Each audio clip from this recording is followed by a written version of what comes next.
तो hello and welcome back.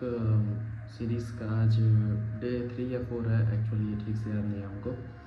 तो हम जैसे कि पहले के जितना भी ये था वीडियोस थे उसमें हम बता चुके हैं कि बेसिक क्या होता है, मतलब बेसिक में किस तरह ये टेक्निकल्स को किस तरह देखा जाए, कैंडल साइकोलॉजी किस तरह पढ़ा जाए, और दूसरी तरफ अगर देखा जाए तो मैंने सपोर्ट रेसिस्टेंस ये भी बता दिया, उससे स्ट्रैटेजी किस तरह बनाई ये भी बता दिया है मैंने। तो ये सब चीज़ जब हमें पता चल गया है तो अब मैंने कहा था कि कन्फर्मेशन के ऊपर आते हैं, ठीक है।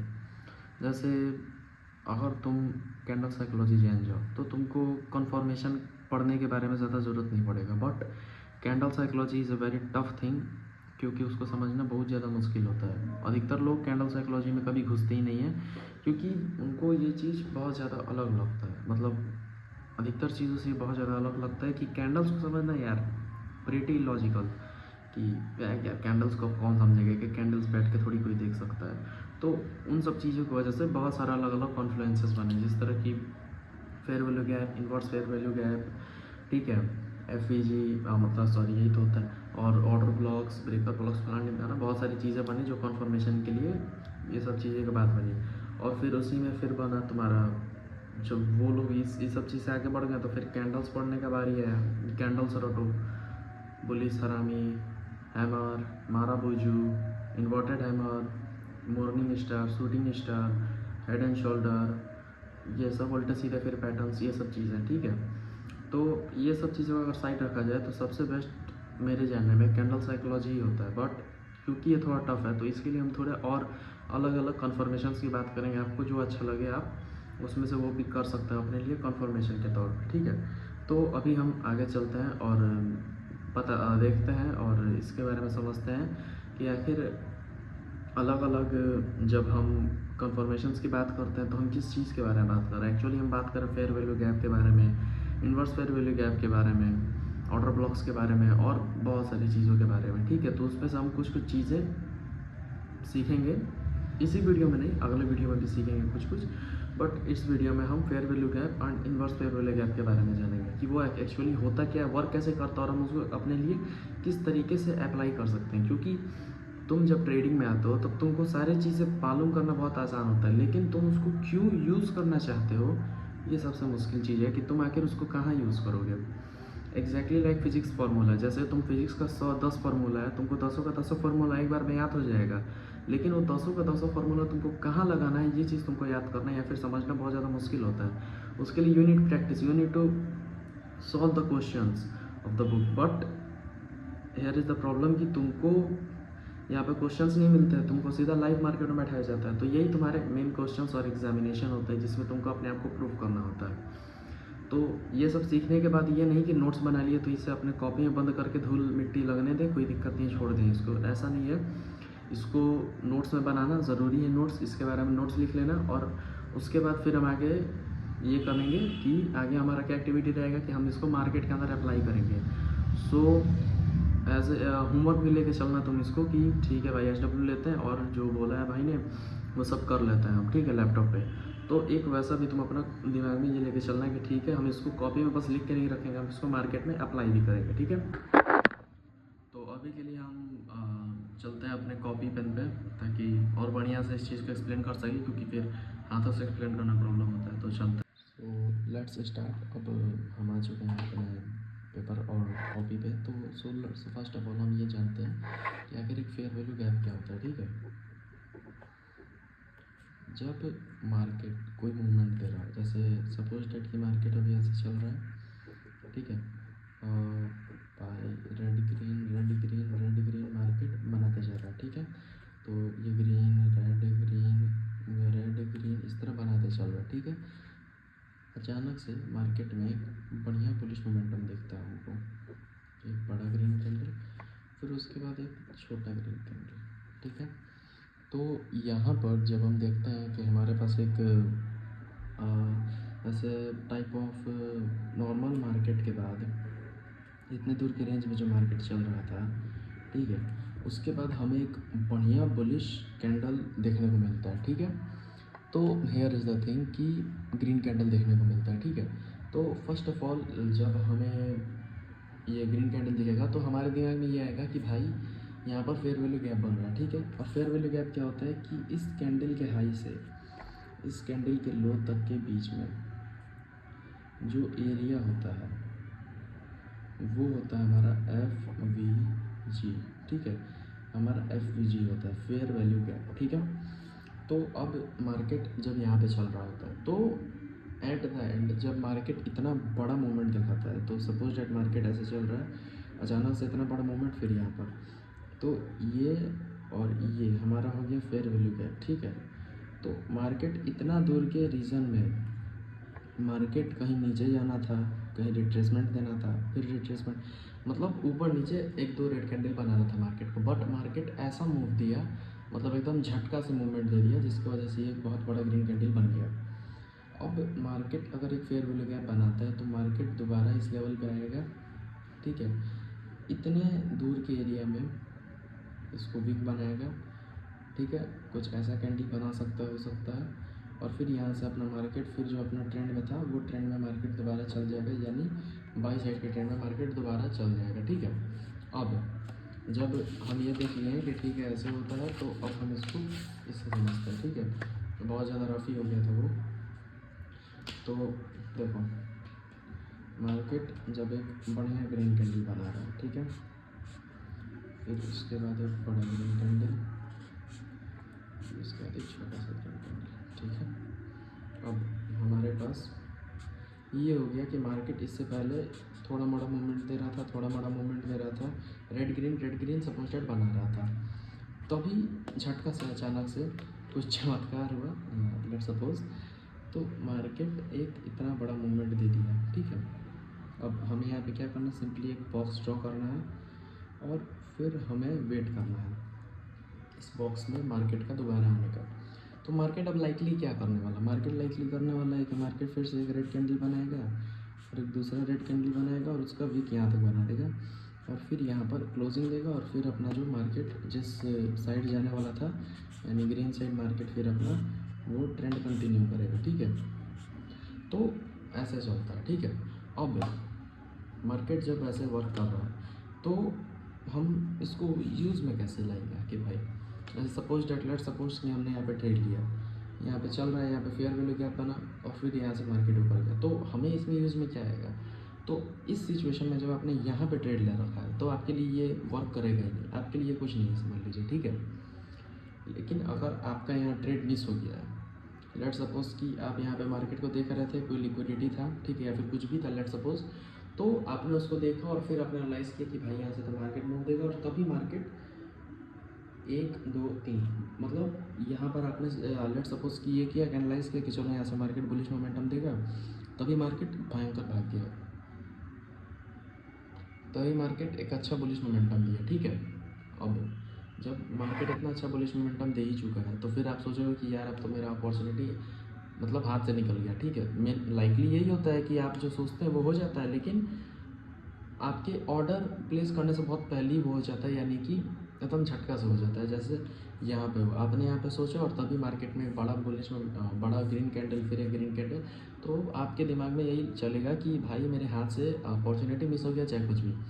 उस सिचुएशन में जब आपको दिखे कि एक फेयर वैल्यू गैप बन रहा है तो आप एक रेड कैंडल के लास्ट लो पे, यानी कि एक मतलब फेयर वैल्यू गैप बना के इसके हाई के ऊपर यहाँ पे कहीं आप एंट्री ले सकते हो, स्टॉप लॉस आपका यहाँ पे रहेगा, ठीक है।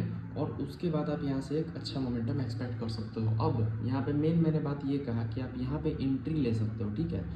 यहाँ पे आपका एसएल रहेगा और यहाँ कहीं आपका मान लो लेट सपोज आपके हिसाब से अपना टीपी रखो, ठीक है।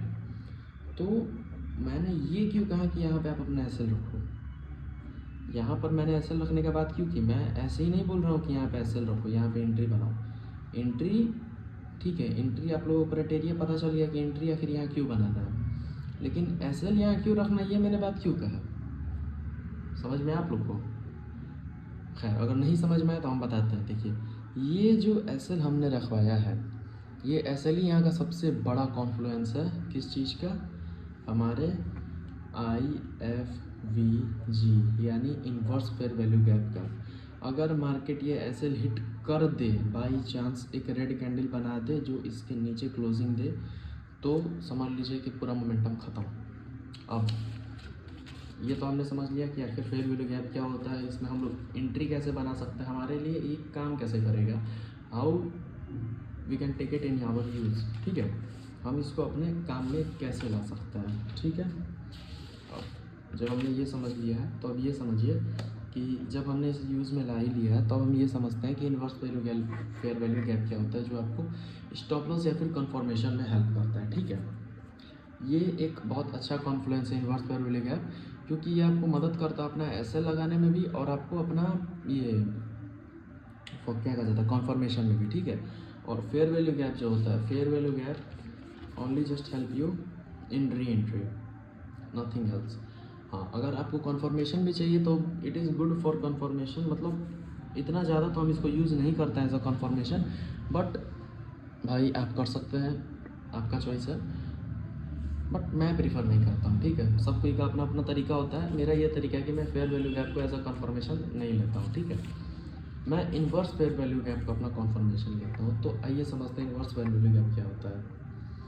IFVG, inverse fair value gap. ठीक है, अब जब हमने ये समझ लिया कि फेयर वैल्यू गैप क्या होता है, तो अभी इसे समझना कोई बहुत बड़ा पहाड़ का काम नहीं है, इट्स वेरी इजी। ठीक है, उसको समझने के बाद अब बहुत ज़्यादा आसान हो गया। लेट सपोज कि मार्केट ऐसे चल रहा था,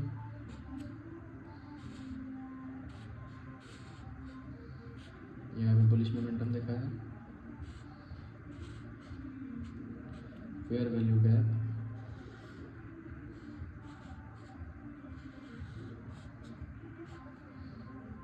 ठीक है, then market reverse from here to complete its fair value gap.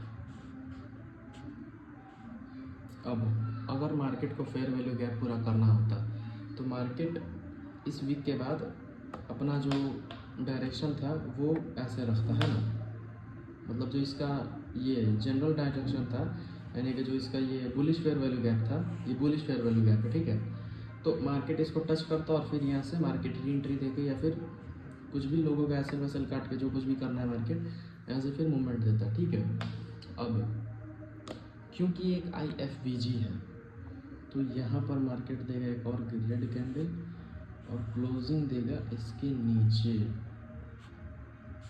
अब समझिए हमारा जो फेयर वैल्यू गैप था, हमारा जो फेयर वैल्यू गैप था वो बस इतने दूर के एरिया में था, है ना, कि मार्केट यहाँ से भी मैक्सिमम अगर आए तो एक विक बना के उड़ जाए। ठीक है, लेकिन मेन पॉइंट ये है कि मार्केट यहाँ पर आना है और विक बना के उड़ना है, ना ही कि यहाँ पर इसके यहाँ पर भी नहीं, इसके नीचे क्लोजिंग दे दे मार्केट। अगर रेड में अगर मार्केट इसके नीचे रेड में क्लोजिंग दे दे तो ये प्रॉब्लम वाली बात है हमारे लिए। ठीक है, तो हम इसको कैसे लेके चल सकते हैं कि मार्केट यहाँ से अब देने वाला है एक ब्रेक आउट, यानी market is now going to change इस ट्रेंड। बट सबसे इम्पॉर्टेंट चीज़ जो अभी बताने जा रहे हैं हम, कि आप इसे एज अ कन्फर्मेशन कब यूज़ कर सकते हैं, जब आपके पास एक अच्छा स्ट्रेटजी हो जिसके ऊपर आप ये इसको इस चीज़ को एज अ कन्फर्मेशन लगा सको। अगर आपके पास एक अच्छा स्ट्रेटजी नहीं है तो फिर you can not use it, आपके काम ही नहीं आएगा ये, क्योंकि फिर आप कहीं पे भी रैंडम जगह पे फिर आप फेयर वैल्यू गैप खोजने लगोगे कि यहाँ पर फेयर वैल्यू गैप था भाई, ये तो डिसरिस्पेक्ट हो गया, फिर मार्केट मूव दे दिया, ऐसा कैसे। तो ये पॉइंट है कि आपको एक प्रॉपर स्ट्रेटजी और एक मतलब बढ़िया जो, जैसे समझ लो हम कुछ खाना खाते हैं, ठीक है, तो खाना में हम क्या बस सब्ज़ी खाते हैं, हम हमारे खाना में क्या क्या होता है नॉर्मल, दोपहर के खाना में चावल, दाल और सब्ज़ी। तो क्या तुम बस सब्ज़ी खा के अपना पेट भर सकते हो? नहीं। क्या तुम दाल मान लो कि चलो पूरा भी कर सकते हो, लेकिन without rice you can not fulfil your hunger. तुम बट आप विदाउट राइस का तो पूरा कर नहीं सकते हैं। ठीक है, तो वही चीज़ है, ठीक है, कि आपको एक बढ़िया स्ट्रैटेजी आपके पास होना चाहिए जिसमें एज अ कन्फर्मेशन यानी एज अ सब्जी या फिर एज अ चटनी आप फेयर वैल्यू गैप को रखोगे। थोड़ा सा ये ज़्यादा फेमिलियर हो रहा है बट ठीक है चलो। तो ऐसे आपको रखना है इसको, ठीक है। मतलब ऐसे नहीं कि टोटली फेयर वैल्यू गैप या फिर इन्वर्स वैल्यू गैप पे ही डिपेंडेंट हो जाए कि कहीं पे भी ये बन रहा है। लेट्स सपोज कि ये बेरिश है, यहाँ पे बन रहा है, मार्केट यहाँ पे आया तो हम यहाँ पे एंट्री ले लेंगे और यहाँ तक का एक्सपेक्टेशन रखेंगे। अगर कोई लेवल नहीं है, कोई सपोर्ट नहीं है, कोई रेसिस्टेंस नहीं है, कुछ नहीं है यहाँ पर, तो ये तो भाई पेल के खा जाएगा भाई आपको। तो यहाँ पे पेले जाओगे, ठीक है। ये आपको चुपचाप इसको ट्रेड ही नहीं करना है, इसको इग्नोर करना है, क्योंकि ये बन ही नहीं रहा है कुछ। जब तक कोई सपोर्ट पे, कोई रेसिस्टेंस पे, कोई लिक्विडिटी पे, कोई ऑर्डर ब्लॉक पे, कहीं पे भी ना बने ये चीज़, तो इसको आपको देना ही नहीं है। मतलब आपको इसको ये रिस्पेक्ट देना ही नहीं है कि जाओ माचो जाओ भाई। ऐसे सोच के रखना है, ठीक है। खैर, बैड वर्ड्स, इग्नोर इट। तो ऐसे सोच के रखना है कि भाई जब तक मेरे हिसाब से, जैसे मेरा सपोर्ट पे, मेरे रेजिस्टेंस पे ना बने, तब तक हम इसको इग्नोर करेंगे, ठीक है। फेयर वैल्यू गैप का भी हम यही सीन बताए थे कि जब तक आपके सपोर्ट या रेजिस्टेंस में, यहाँ पे मान लो आपको कंफर्मेशन मिल गया था पहले ही कि यहाँ पर आपको ट्रेड लेना है, बट एट द एंड क्या हुआ कि आपसे मार्केट छूट गया, क्योंकि फेयर वैल्यू गैप बन रहा है भाई, जाहिर सा बात है, भयंकर बुलिश मोमेंटम दिखाएगा, तो जाहिर सा बात है किसी से भी छूट जाएगा। तो फिर यहाँ पे मार्केट दोबारा आया तो आपको यहाँ पे एक एंट्री का चांस दे रहा है। हाँ, भले 50-60 पिप्स या फिर 10-20 पिप्स मार्केट ऊपर है, ठीक है, 10-20 पिप्स मार्केट ऊपर है, लेकिन आपको यहाँ से तो अच्छा मूवमेंट मिल सकता है ना। ये री एंट्री अच्छा है, यहाँ लेने से बढ़िया यहाँ ले लो, तो ये चीज़ है। इसको री एंट्री की तरह, इसको एज अ कन्फर्मेशन, ठीक है। और ये एक छोटा सा नोट्स है जो बनाए थे हम, तो खैर इसका राइटिंग और ये सब चीज़ नेवर माइंड, तो ये चीज़, हाँ चलो ठीक है। तो हम ये सब बात बताते हैं कि कन्फर्मेशन एंड री एंट्री के लिए fair value gap and IFVG रखना है, ठीक है, inverted fair value gap. So let's start our day. We are going to talk about fair value gap and inverse fair value gap. Fair value gap तब बनता है जब market में कुछ ऐसा मूवमेंट हो। अब भाई बहुत सारा भूख रहे हैं हम, ठीक है, मेरा गला सूख चुका है, तो अभी ऐसे समझ लो कि ये फेयर वैल्यू गैप है जो हम तुम लोग को दिखाएं यहाँ पे। ये चीज़ फेयर वैल्यू गैप, ठीक है, ये है इन्वर्टेड फेयर वैल्यू गैप, ये है पूरा ये टोटल जो हम तुम लोग को दिखाएं एक्सप्लेनेशन। तो तुम लोग को एक चीज़ और करना है कि तुम लोग को हम जब बता रहे हैं तो साथ में ही बैट्स के नोट्स बनाना है। ये ऐसा नहीं कि पहले पूरा वीडियो देख लिए है, फिर कान में ईयरफोन डाल के गाना चला के और उसके बाद स्किप कर करके नोट्स बना रहे हैं जहाँ जहाँ आकिब का नोट्स है। ऐसे बिल्कुल नहीं, तुमको खुद का नोट्स होना चाहिए ताकि तुमको खुद से पता हो कि भाई हमको कहाँ कहाँ क्या क्या करना है, ठीक है। ऐसे सोच के चलना है। But that is not the case of but that is not the problem where you see a fair value gap and inverse value gap in chart. It does not matter until you have a clear strategy. Note that fucking point कि यहाँ पर क्या लिखा है। But this is not the problem when you see a fair value gap, but this is the problem when you see a fair value gap, inverted fair value gap, कुछ भी in your chart. It does not matter until you have a clear strategy. जब तक तुम्हारे पास एक clear strategy support resistance के ऊपर या फिर लिक्विडिटी के ऊपर, ऑर्डर ब्लॉक के ऊपर नहीं हो, तब तक तुम ट्रेड नहीं ले सकते हो फेयर वैल्यू गैप या फिर इन्वर्टेड फेयर वैल्यू गैप पे। So that is the main topic कि आखिर ये होता कैसे फेयर वैल्यू गैप और इन्वर्टेड फेयर वैल्यू गैप, और ये वर्क कैसे करता है, ठीक है। तो इसमें एंट्री कैसे बना सकते हो तुम, इसमें एग्जिट कैसे बना सकते हो, या फिर ये तुम इसमें ट्रेड कैसे ले सकते हो, ट्रेड कैसे बनेगा, कहाँ बनेगा, ऑल द स्टफ्स ये इसमें था, ठीक है। अब अगर कोई भी डाउट हो तो कमेंट करना सब, ठीक है। और हम देखेंगे, कोई भी डाउट होगा तो अगले वीडियो में उसको, जब हम और ज़्यादा थोड़ा सा हल्का से इससे एडवांस चीज़ बताने जाएंगे ऑर्डर ब्लॉक्स के बारे में, ब्रेकल ब्लॉक्स के बारे में, तो उस वीडियो में हम उसको मर्ज करके तुम लोग का जो डाउट्स होगा वो क्लियर कर देंगे अगर कुछ हुआ तो। बाय द वे, इस वीडियो के बाद तो डाउट्स नहीं होने चाहिए, अगर हैं तो तुम लोग बता सकते हो हमको, ठीक है। चलो बाय।